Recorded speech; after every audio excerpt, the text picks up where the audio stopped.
শুভেচ্ছা, আমন্ত্রণ দুপুরে বাংলাদেশের আয়োজনে। শুরুতেই জানিয়ে দেব শিরোনামগুলো। মালয়েশিয়ায় আনোয়ার ইব্রাহিম তারেক রহমান দ্বিপাক্ষিক বৈঠক, শ্রমবাজার সম্প্রসারণ ও অবৈধ অভিবাসীদের বৈধতা দেওয়ার আহ্বান।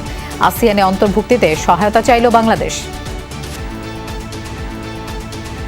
Regularization of illegal workers and repatriation of the detained Bangladesh, if possible. We agree that recruitment should be transparent, fair, and equitable.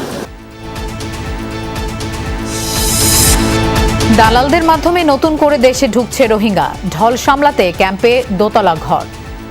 তারা টিয়া দিয়ে আর সুরগুলো জাম্বা যাতে এটা আসি দে বার্মায়া লইয়ে কিছু বাঙালি কিছু নিয়ে প্রত্যাবাসনে অগ্রাধিকার বললেন প্রতিমন্ত্রী। কোন রাজনৈতিক দলের বি টিম নয় এনসিপি, দাবি নেতাদের।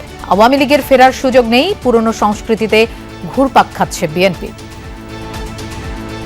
অনেকে মনে করতে পারে যে এনসিপি হয়তো ডিরেইলড হয়ে গেছে নিজের অবস্থান থেকে। এনসিপি কিন্তু তার স্বাতন্ত্র্যটা ধরে রেখেই আগাচ্ছে। দুঃখজনকভাবে সত্য, ওই আওয়ামী লীগের অ্যালাইনমেন্টে আবার এনসিপিকে জামাতের বি টিম বা এগুলো বলার চেষ্টা করছে। সমুদ্র সীমায় তেল গ্যাস অনুসন্ধানের কথা জানালেন নৌমন্ত্রী। তুলে ধরলেন ব্লু ইকোনমি বিকাশে হাইড্রোগ্রাফির গুরুত্ব, সমন্বিত উদ্যোগের তাগিদ নৌপ্রধানের।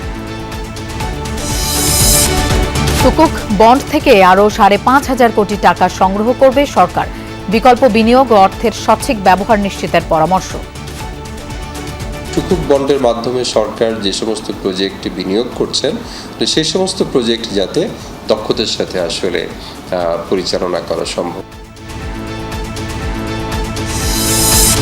সুইজারল্যান্ডে যুক্তরাষ্ট্র ইরান কূটনীতির টেবিলে অগ্রগতি, চূড়ান্ত সমঝোতায় পৌঁছাতে রোডম্যাপে সম্মত দুপক্ষ, হরমুজ নিরাপদ রাখার অঙ্গীকার।